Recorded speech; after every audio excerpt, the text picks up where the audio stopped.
Hi, it's Sylvia from IFRSbox.com, and today we'll be covering the conceptual framework for the financial reporting in a few minutes. Conceptual framework is a pillar of IFRS that sets principles for preparation and presentation of the financial statements for external users. Currently, the framework is still under construction and not finished yet. In 1989, the framework for the preparation and presentation of the financial statements was issued. However, in past several years, International Accounting Standard Board made amendments to it, and the new, although unfinished framework was issued in September 2010 with the new name, the Conceptual Framework for Financial Reporting. It is still in progress, as you can see. Current framework has 4 chapters. Chapter 1 and Chapter 3 are new, issued in September 2010. Chapter 2 is empty. It will deal with the concept of the reporting entity and will be issued later. Chapter 4 comes from older 1989 framework, and individual parts will be replaced later on. So let's look what's in it.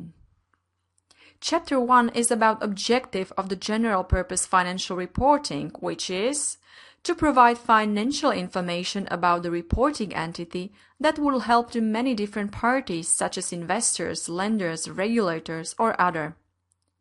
What financial information shall be reported and in what statement? Entities' economic resources and claims against those resources are usually presented in the statement of financial position.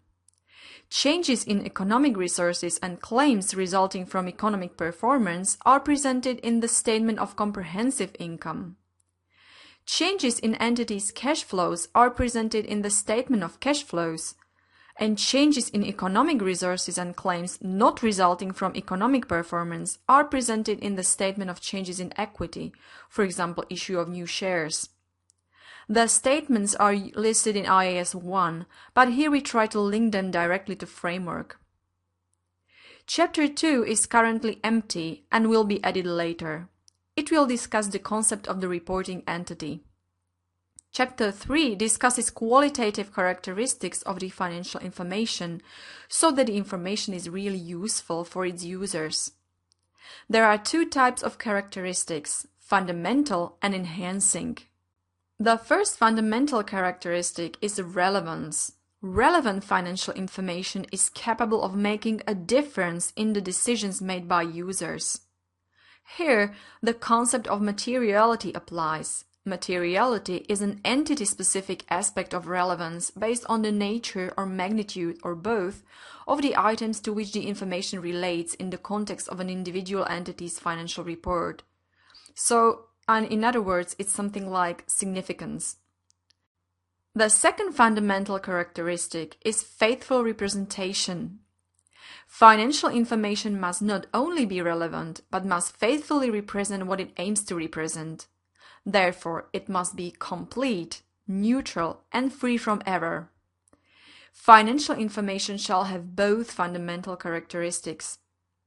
Enhancing characteristics are comparability. So information should be comparable between different entities or time periods. Then verifiability, independent and knowledgeable observers are able to verify the information. Timeliness, information is available in time to influence the decisions of users. And understandability, information shall be classified, presented clearly and concisely. Enhancing characteristics shall be applied to the maximum possible extent. Now we come to Chapter 4 that contains the remaining text from older framework. This text will be replaced by the new one later on, so let's go through it. Underlying assumption for the preparation of financial statements is going concern. It means that an entity will continue its operations in the foreseeable future, basically 12 months, and will not liquidate or materially curtail operations. The elements of the financial statements are broad classes into which the financial events on transactions and their effects are grouped. The elements directly related to the entity's financial position are assets, liabilities, and equity, which is the residual interest in the assets of an entity after deducting all its liabilities. The elements directly related to entities' financial performance are income, both revenue and gains, expenses, both losses and expenses from ordinary activities. Recognition of the elements of financial statements means simply showing these items in the statement of financial position or balance sheet before or in other statement. Any element that we have just talked about shall be recognized when fulfills the following criteria.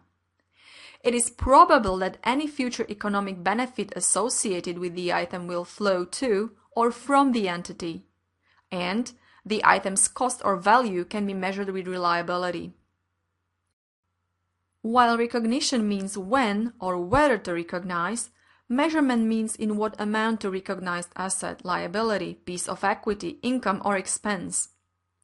There are several ways used to measure the items in the financial statements, such as historical cost or current cost, net realizable value, or present value. The most common one is historical cost, but also other bases are used in combination. Finally, IFRS framework explains two concepts of capital and capital maintenance. Under a financial concept of capital, such as invested money or invested purchasing power, capital is synonymous with the net assets or equity of an entity. Under a physical concept of capital, such as operating capability, capital is regarded as the productive capacity of the entity based on, for example, units of output per day. Based on these concepts, capital maintenance is derived, and an entity determines basis of measurement and accounting model used in preparation of the financial statements.